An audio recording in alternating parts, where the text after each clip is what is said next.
All right, let's get right into it. We're looking at a serious power struggle brewing inside one of America's biggest, most influential unions, the Teamsters.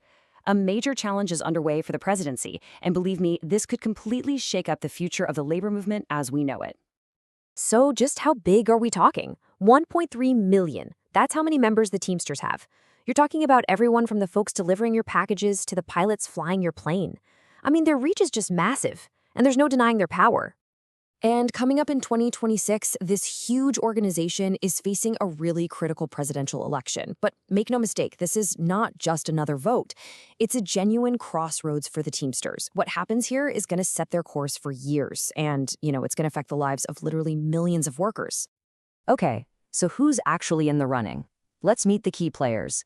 In one corner, you've got the incumbent, the current general president, Sean O'Brien. And stepping up to challenge him is Richard Hooker Jr., who's coming out of Philadelphia Local 623. So what's sparking all this? Why is this challenge happening right now? Well, it really boils down to the challenger's case against the current leadership. They're pointing to a really deep dissatisfaction with where things are headed. So what are the biggest complaints here? What's really driving this thing? Well, according to the campaign, this wasn't some snap decision. They say this has been building up for a while now, really fueled by this growing feeling among the rank and file that, the union has kind of lost its way. And a huge piece of this, maybe the biggest, is this major political divide. Richard Hooker Jr. and his campaign are pointing to what they call a flirtation with Donald Trump. They're basically arguing that the current leadership getting cozy with figures they see as anti-labor is a total betrayal of what the union should stand for. But it goes deeper than just politics. The challengers are painting this picture of an internal culture that they say is, well, pretty toxic. They use this phrase, they want blind loyalty, suggesting that any kind of dissent gets crushed. The argument is that it's created this culture of fear that's basically silencing members. Hooker also alleges that issues like misogyny and race are creeping into major union decisions. And the big example they're holding up is the choice not to endorse Vice President Kamala Harris. Now, this is a huge deal because, as they point out, she cast the tie-breaking vote that literally secured pensions for hundreds of thousands of Teamsters. So they're asking, what's really going on behind that decision? Okay, so that's the problem they see. What's their solution? Well, the challengers have come together under this banner, the Fearless Slate, and they're pushing a pretty bold vision for where the Teamsters should go next. And this right here, this is the absolute heart of their message. It's all about worker empowerment.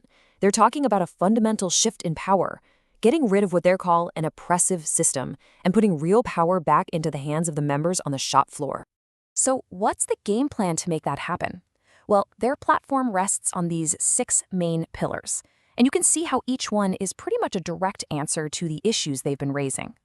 Let's zoom in on one of these for a second. Union democracy. This is a biggie. They want direct, rank-and-file elections for all leadership roles. Their principle is simple. Wherever your dues go, your vote should follow. This would be a huge structural change because it would give every single member a direct vote on who's representing them, from the bottom all the way to the top. And their whole message really gets boiled down to the slogan, more power, no fear.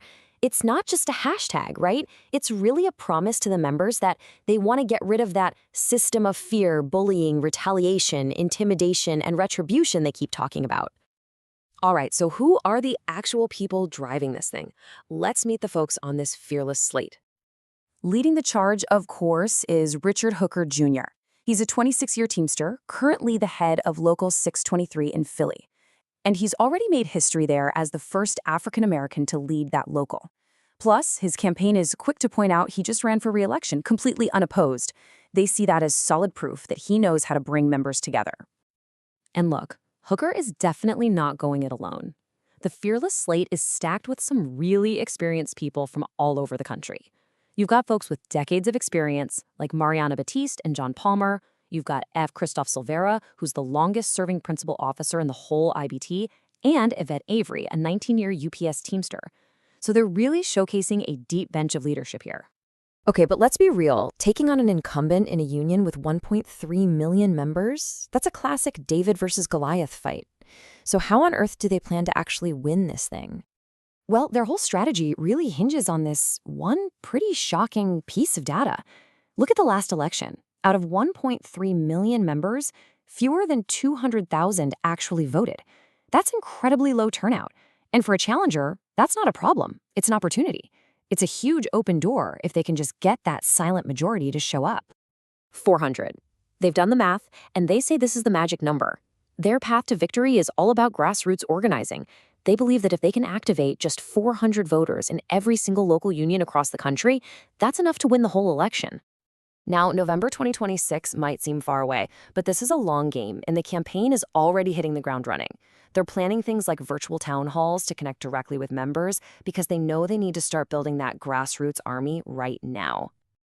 So when you strip everything else away, the entire campaign is built on this one simple idea: building power from the bottom up, not the top down. And their success is going to ride on whether they can convince the average, everyday Teamster that this vision is something real they can actually grab onto. So, that's the big question, isn't it? Will this grassroots movement actually manage to transform the leadership of one of the country's most powerful unions? Ultimately, it's not going to be decided by the people at the top. It's going to be decided by the hundreds of thousands of working members out there across the entire country. The choice really is theirs to make.